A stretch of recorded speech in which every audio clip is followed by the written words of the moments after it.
My guest today is Fiyaz Mughal OBE. Fiyaz is the founder of Muslims Against Antisemitism, also known as MAAS, a charity comprised of British Muslims whose mission is to tackle antisemitism.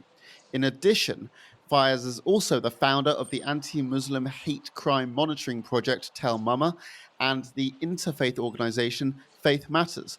Fiyaz has also, in addition to other members of MAAS, appeared at numerous CAA rallies in the past. Fiyaz, thanks so much for joining us. How are you doing? Yeah, it's a pleasure. I'm doing well. Thank you very much. I'm doing well. It's a real pleasure to be here today. Good. It's a real pleasure to have you. You've MAAS are good friends of CAA, and I'm wondering when and why did you create Muslims Against Antisemitism? Well, the reality is that sadly there are small but vocal sections within Muslim communities. Clearly, it's not the vast majority, but small and vocal sections within Muslim communities that sadly get involved in activities that are anti-Semitic, or get involved in demonstrations that end up being anti-Semitic, or are involved in language which is anti-Semitic, or in the promotion of material which is anti-Semitic. And so there was a need for voices within Muslim communities, within the British Muslim community, to actually say this is not acceptable, and to work on educational programs to inform people, to have those discussions, to, we hope, give them an opportunity to learn more about anti-Semitism. And also, one of the fundamental parts of the organization is to challenge anti-Semitism. We sometimes get told by other fellow Muslims that, why are you raising anti-Semitism? Well, that's the whole point of part of the organization, is to challenge it where we find it and actually call it out. So those are the two primary bases for the organization. How long has the organization been around? The organization has been around now for 2.5 years. We're now going into the end of the third, into the third year, or rather through to the end of the third year. And so we've been around for 3 years. We've conducted a number of campaigns. We conducted two very large-scale multinational newspaper campaigns in solidarity with Jewish communities when they felt threatened, particularly by the leadership of one Labour leader. And then we stood in solidarity again with Jewish communities, particularly around issues in the Middle East. And that was effectively a multinational campaign in newspapers to stand in solidarity with Jewish communities. And we also conduct other work to look at things like Muslim righteous, those Muslims who saved Jews in the Holocaust who are deemed to be righteous by Yad Vashem, and try to connect British Muslims with the history of the Holocaust, but not only that, but how to actively be aware of anti-Semitism, challenge it, and ensure they don't get caught up in the language of it. Mm. And you say you've been around for basically 3 years now, and I want to know, 3 years ago, what was the initial reaction when you set this up from both the Muslim and Jewish communities as well as the wider public? And has that reaction changed over time? Well, the reaction from Muslim communities was quiet. I think it was a kind of what is this? What is this organization? Let's watch what it does. And so it was a quiet reception that we got, which slowly started to build up. And then the pandemic sadly hit. And during the pandemic, we ran a number of campaigns through the national newspapers, but also, and those national newspaper campaigns really caught the airwaves. We had a huge response from Jewish communities, which was exceptionally positive. We had a good response from British Muslim communities, showing there's a receptive audience out there that actively wants to stand up as British Muslims and say anti-Semitism is not on. So what was interesting is there is an audience out there, and there is actually a wide British Muslim audience out there. We also sadly got responses from some sections of the Muslim community that were negative, that said, why are we tackling anti-Semitism? Why are you not tackling Islamophobia? Well, those that know me, I spent a decade of my life tackling anti-Muslim hatred and setting up a monitoring service that does that. And actually, the fact of the matter is we can tackle all forms of hate, but we can also tackle anti-Semitism and stand in solidarity with Jewish communities and stand as solid partners with them. And actually say that if there are issues within our communities, and within our communities, we need to tackle them. We need to call them out. We need to inform. We need to educate. But we can't hide this poison anymore under the carpet. Look, Ellie, it's gone on for 40 years, and it's very much linked to Islamism and the rise of Islamist extremism. And it's not clearly linked to being a Muslim or Islam, but Islamist, the political ideology of taking the religion and fusing it with political ideology. And that political ideology, we know, has been influenced by groups like the Muslim Brotherhood. We know has been influenced by groups like Hamas. And these groups actively use anti-Semitism to draw people into their web, into their activism, to draw money from them, to use them as cannon fodder in conflicts.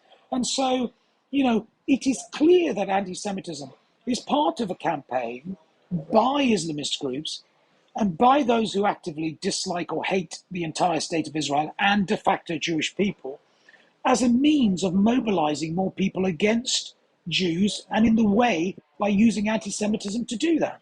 Right. So, we need to tackle it. It can't just be swept under the carpet. This is dangerous, dangerous stuff. It is. And, polling has suggested that Islamist anti-Semitism is quite widespread. And certainly in our polling of British Jews, it is a problem that many feel is a serious threat. Do you think perceptions of Jews among British Muslims have changed at all in recent years, for better or worse?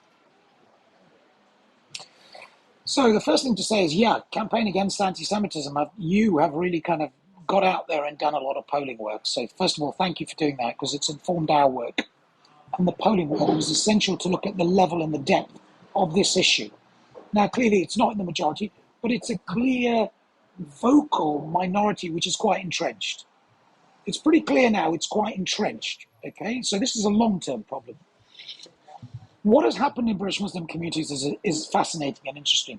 We know that British Muslims just want to get on with their lives. They want to have, like Jewish communities, the opportunity to be Muslims, to be British, and just to get a job, get on with their lives. Like everyone. Like everyone. But we also know, as I said, that there's been a campaign over 40 years by Islamist groups to foment and bring in the Palestine-Israel conflict right into the heart of British Muslim communities, right? And so that problem, in effect, has created a group of individuals that regularly foments from generation to generation, not just anti-Semitic discourse, but a complete dislike of Israel, a complete dislike of Jews because they want to annihilate the state of Israel.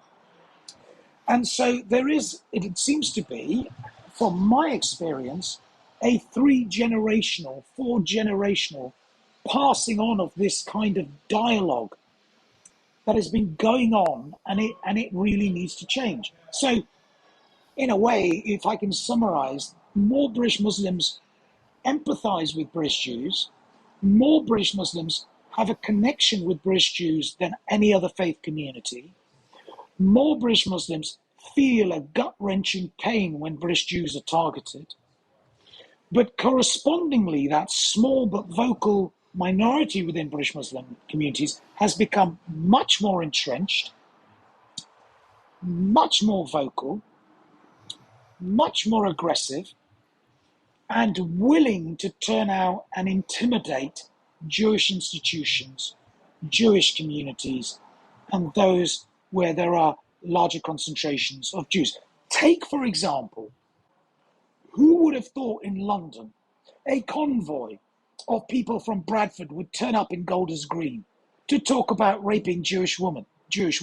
That is a prime example of the violence, of the state of open violence in that small but vocal section of British Muslim communities. That is the example. Entrenched, much more aggressive, highly postured, and willing to turn up and absolutely intimidate, in this case, Jewish women.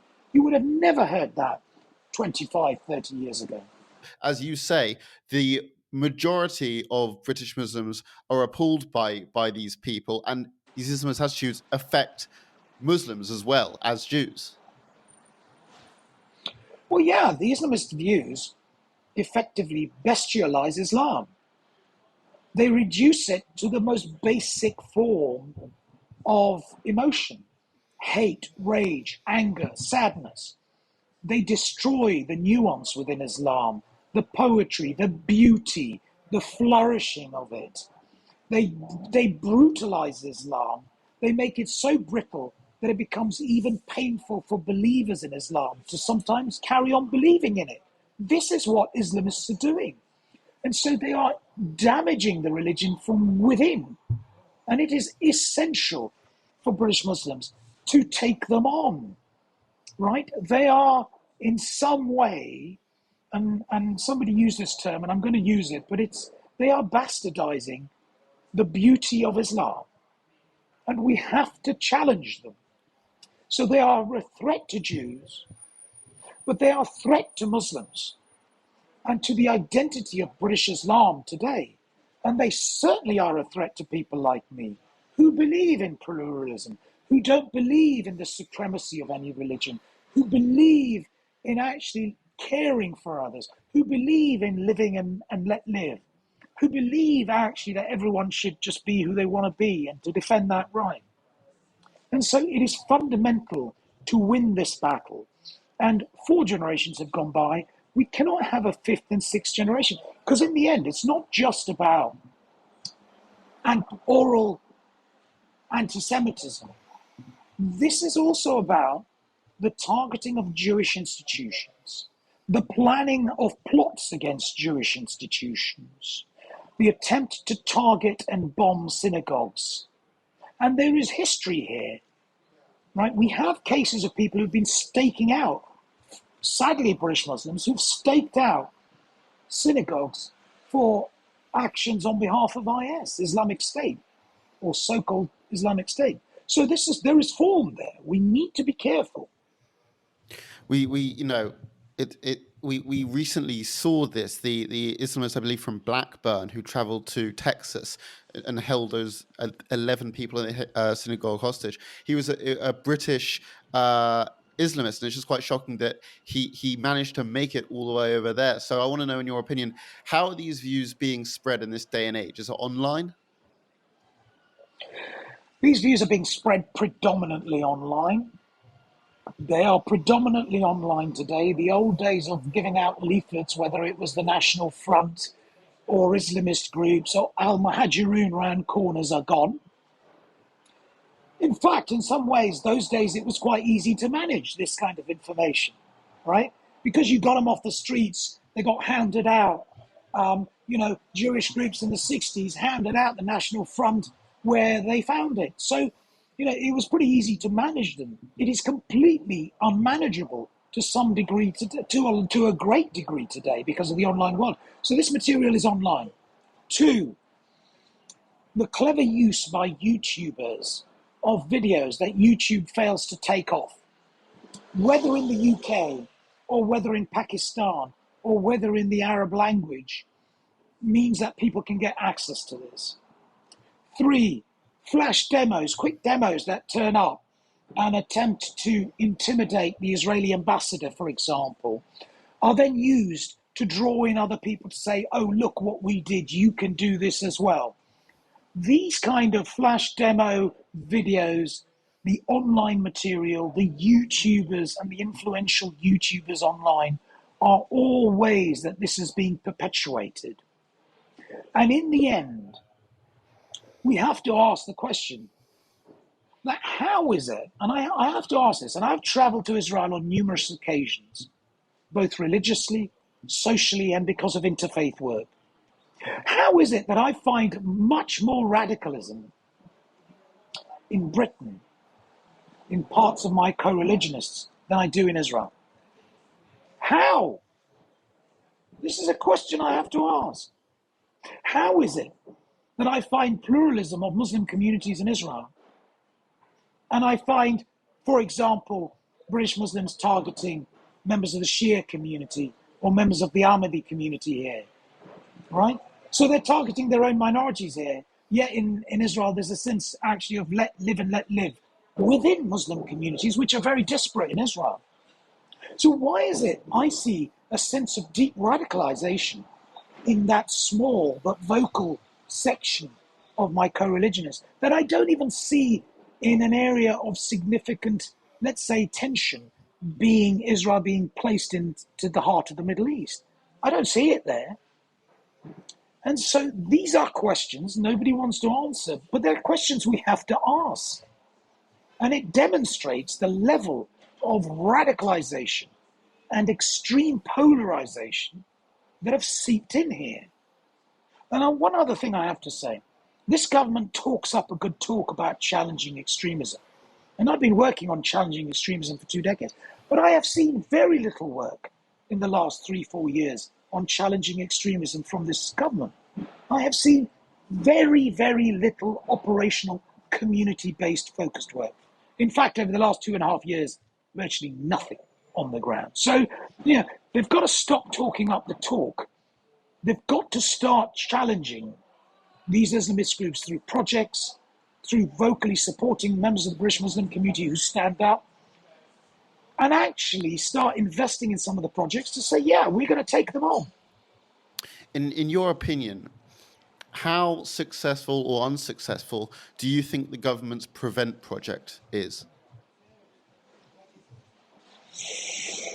Well, this is, first of all, the success of Prevent will never really be told, because the success of Prevent depends upon the protection of the confidentiality of individuals. There's a difficulty in this process, right? We will never know the success of Prevent because Prevent de facto tries to protect the people it works with, their identities, and it tries to protect the families' identities as well.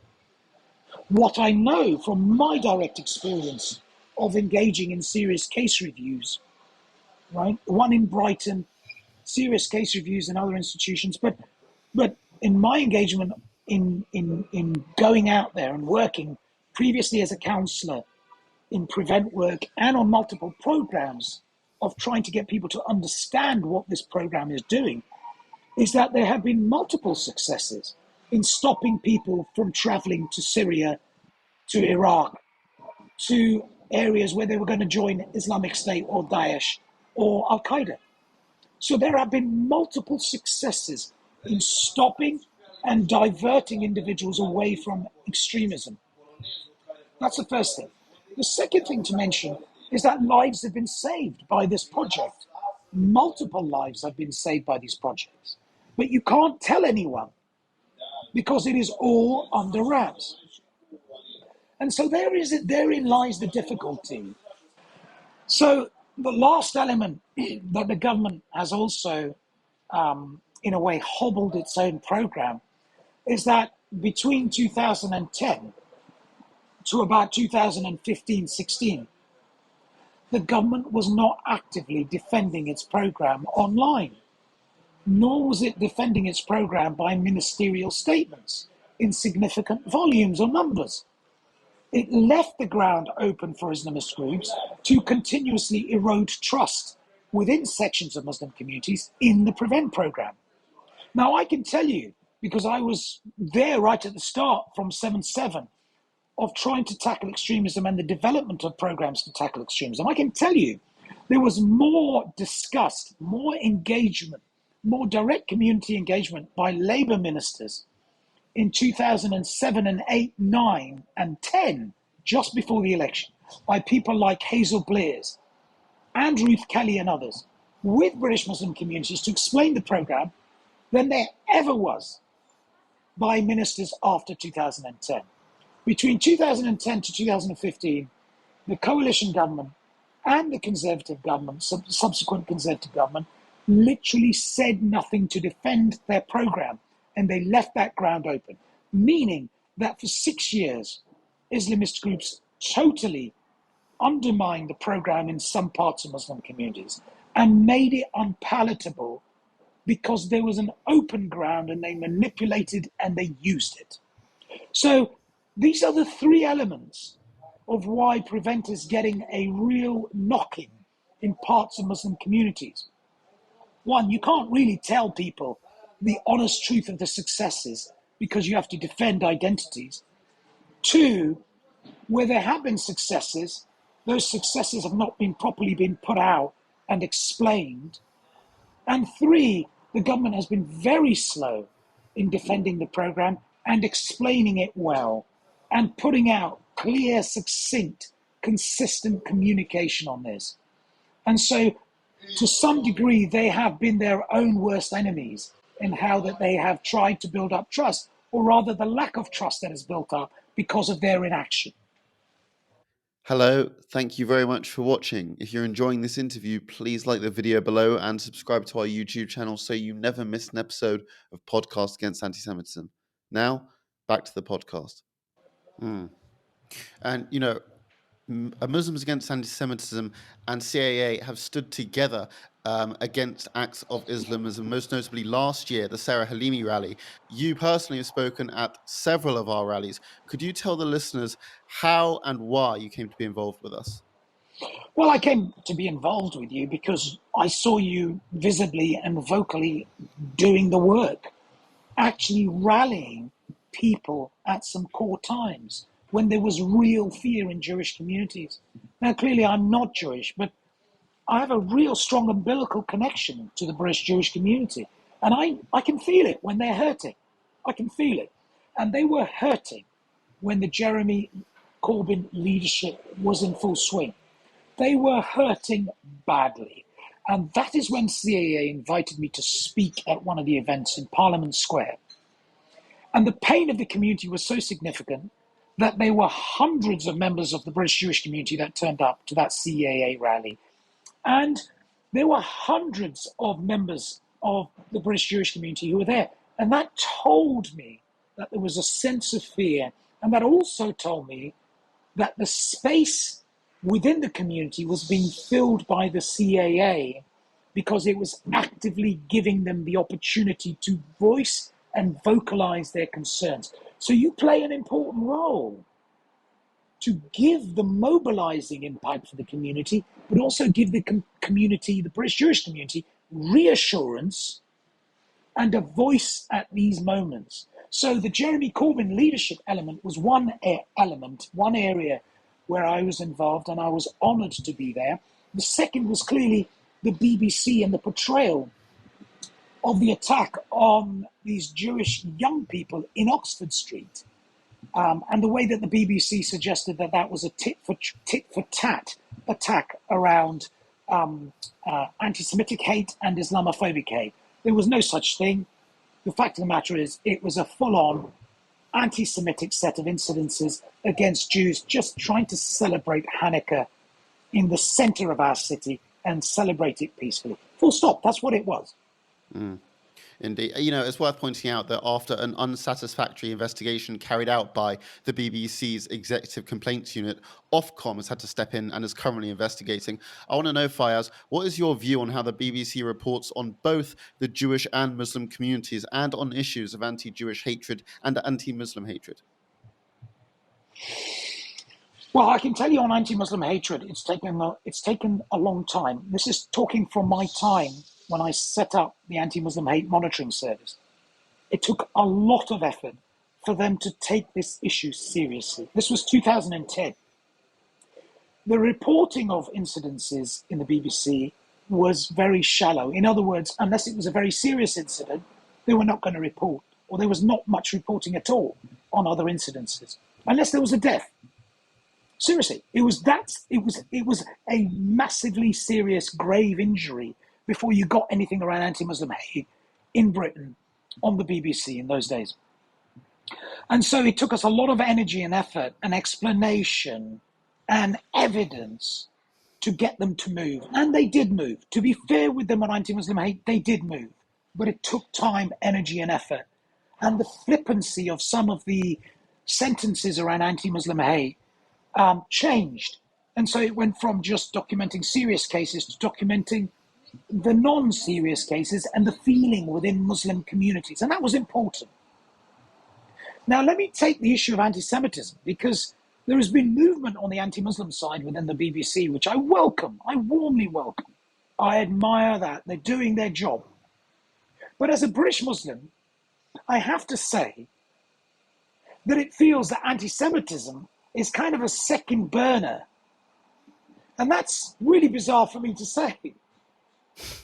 But it's the truth of what I see. It's as if there is some kind of white privilege that is painted on Jewish communities, that anti-Semitism kind of gets a second placement in the way it's reported. It's as if because, it's this kind of perception that Jewish communities really can't have it that bad. Because they're white communities, they won't suffer that kind of discrimination. They can't suffer that kind of discrimination. There's this undercurrent of this just running underneath the surface. And as a British Muslim, I'm just I pick it up, right? Mm. And for me, that's problematic. It's problematic because anti-Semitism is lethal. It's problematic because it has the same impacts on the way people feel insecure that I remember within Muslim communities.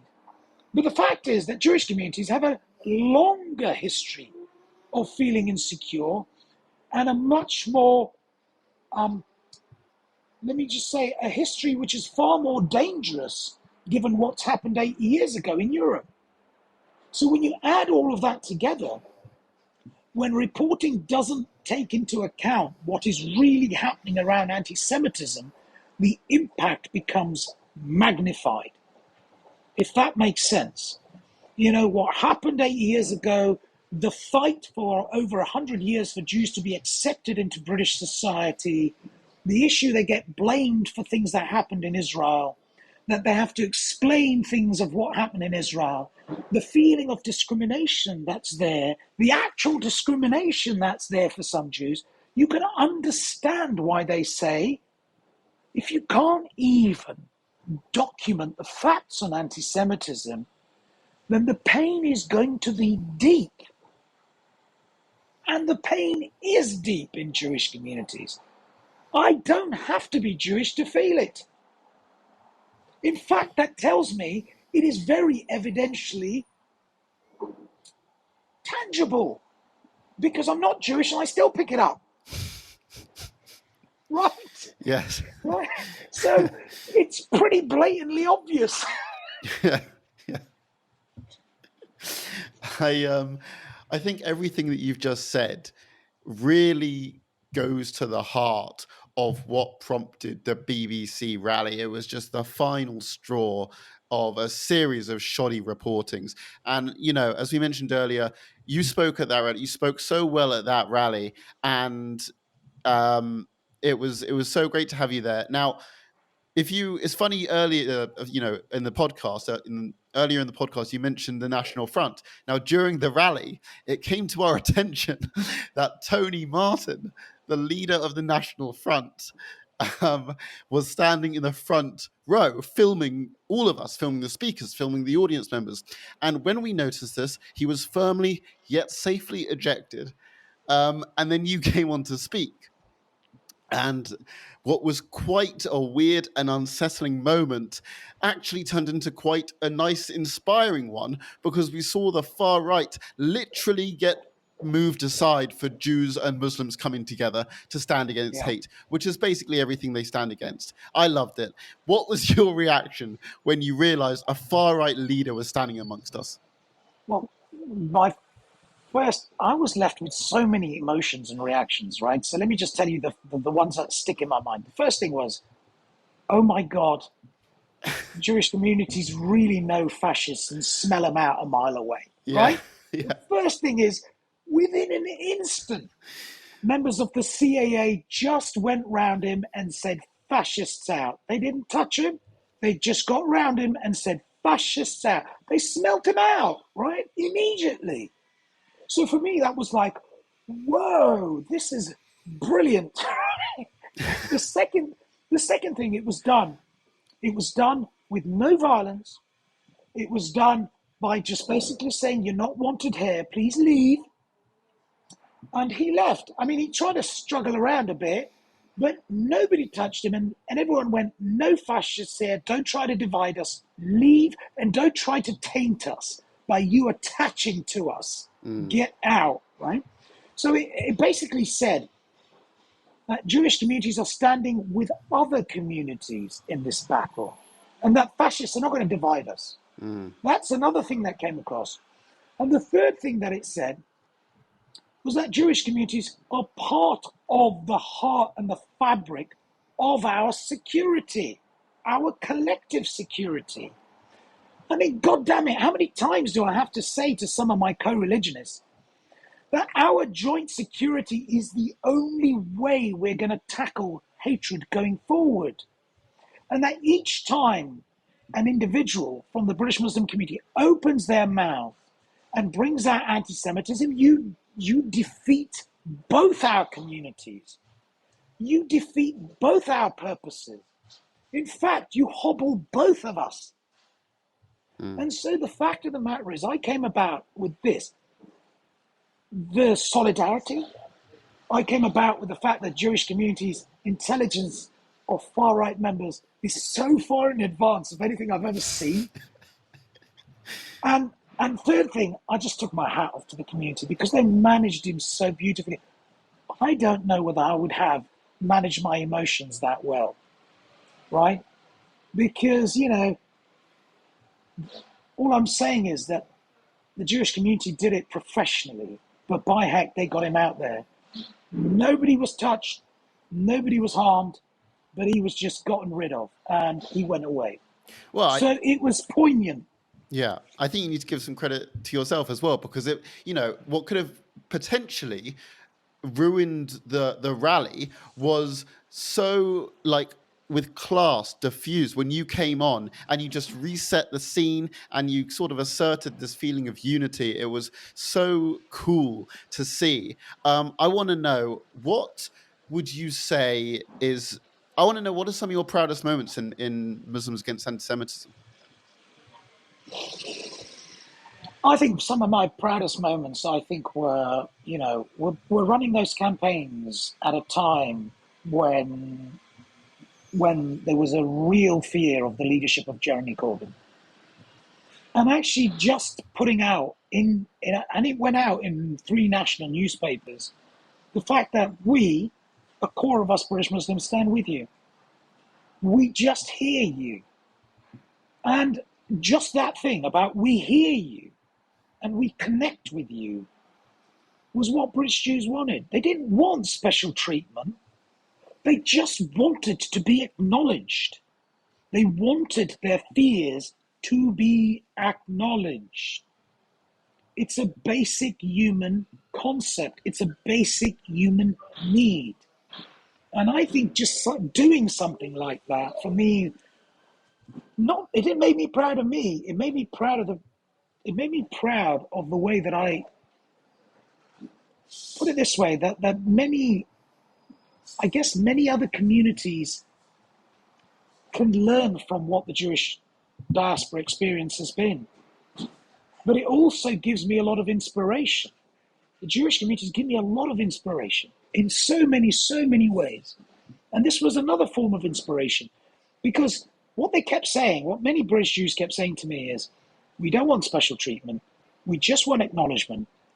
But you know what? We want to work with others to defend the basic concept that nobody should feel fear in Britain.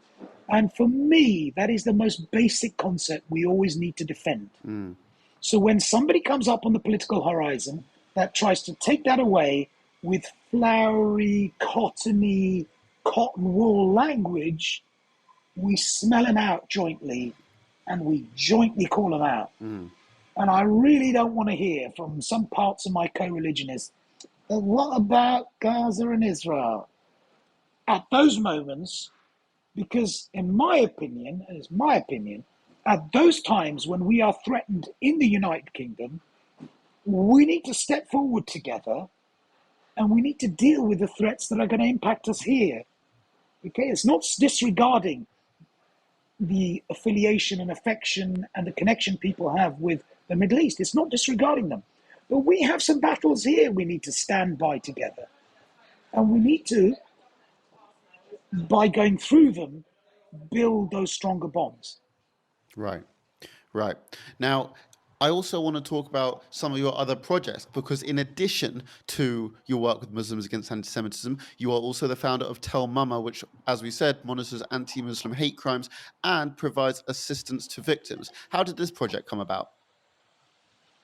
Well, it came about in 2010. There was a real need at that time. There was a real desire for material, for data, to show the level and the extent of anti-Muslim hatred. And so there wasn't any data. And so there were two things happened. There was a need in the community, and I was working in the heart of British Muslim communities at that time. And they were saying, people are not taking us seriously. The government's not taking us seriously. Institutions are not taking us seriously because we have no data. And so it was clear that unless, like the CST, and unless, like Jewish communities, you have hard facts and data which are relevant to the British Muslim context, nobody will take you seriously to support you. So at that moment in time, a gap opened up where government, central government, wanted to work out what the extent of the problem was. And so they said to me, we're interested to run a little pilot. We want you to run a little, not me, but they said, we're going to ask a range of people what they can do to produce a pilot measurement and victim support service unique to anti-Muslim hate crimes. And so I managed to put a program that they liked. And they asked a range of people, and they liked the project that I'd created and developed, and they pilot funded it. And so, and here goes to the heart of the problem. Again, some fellow British Muslims say government doesn't care about us. British government is anti-Muslim. Now, this is nonsense. This is nonsense. And again, it plays to the Islamist rhetoric. It plays to the victimology that, our own government hates us, people dislike us, and it turns people towards the fringes. The reality is the government in 2010 wanted to address the issue. Okay, and they supported the addressing of the issue. And so they supported the need for this program. And so Tamama burgeoned from there. And, the data we collected, there were wobbly times because inside the government, there were those who thought, why are we supporting a program like this? And the real problem is Islamism. Listen, there were tensions within the government, but overall, those that believed that such a program needed to be supported won out. So the view that the British government is against Muslims is nonsensical, because even though there were those that said, no, we don't need the program, in the end, they supported it and it took off. Yeah. And so we today have evidence. I mean, I've moved on from the project since 2016. I set it up and I moved on. That was my role. I was pretty clear about that. But today, that project, as far as I know and understand, is servicing 2,000 people plus a year. 2,000 British Muslims are coming to that project a year. The government has a clear idea of the extent of the problem. It has good information when there are risks to British Muslim communities because it has supported the program. And in the end, Tell Mama has affected positively the lives of many, many thousands of British Muslims. So take my hat off to the British government. They listened. Take my hat off to Jewish communities. They provided the inspiration and an existing model. Right. And thirdly, I take my hat off to British Muslims who realize that they've got to report in if they are targeted because they are Muslims. Yeah, Tell Mama, it tracks reports of online hate against Muslims, and something CAA has long since called for has been stronger regulations on social media concerning anti-Semitism and hate speech. And many in the Jewish community feel that anti-Semites get away with abusing Jews online without any real consequences. I want to know, what is the Muslim community's experience of hatred against Muslims on social media? So I remember the days between 2010 to 2015 where platforms like Facebook and Twitter were effectively the Wild West of social media. And, and effectively anything went on those platforms. So I remember where, for example, there were threats to kill Muslims, there were threats to kill Jews openly and flagrantly on those platforms. Now, things have clearly got better because of pressure from the public not because these social media companies have thought, well, let's do the public good and actually reduce the hate. It's been social media pressure from members of the public. But today, for example, around anti Semitism, there are still vast amounts of information around anti Semitism that is not taken off YouTube, that is not taken off Facebook, and that is not taken off platforms. In fact, it is regarded as free speech by some of these platforms. And we know that it plays to the dangerous conspiratorial mindset that actually digests anti Semitism and actually places it with this real set of conspiracy theories, whether it's because of the vaccine or whether it's because of the virus, the recent coronavirus, or whether it's because of, testing of vaccines or George Soros. The reality is this kind of material, I would say the less openly aggressive anti-Semitism, but nevertheless very insidious anti-Semitism, is very easily found across these platforms. And my view is the insidious anti-Semitism is the really poisonous stuff that in effect gets into minds because people can't see the wood from the trees with regard to it. They think that actually this is kind of normalized thought patterning. This is normalized dialogue. This is normalized language. And it is not. And so it is that is the problem on social media platforms today.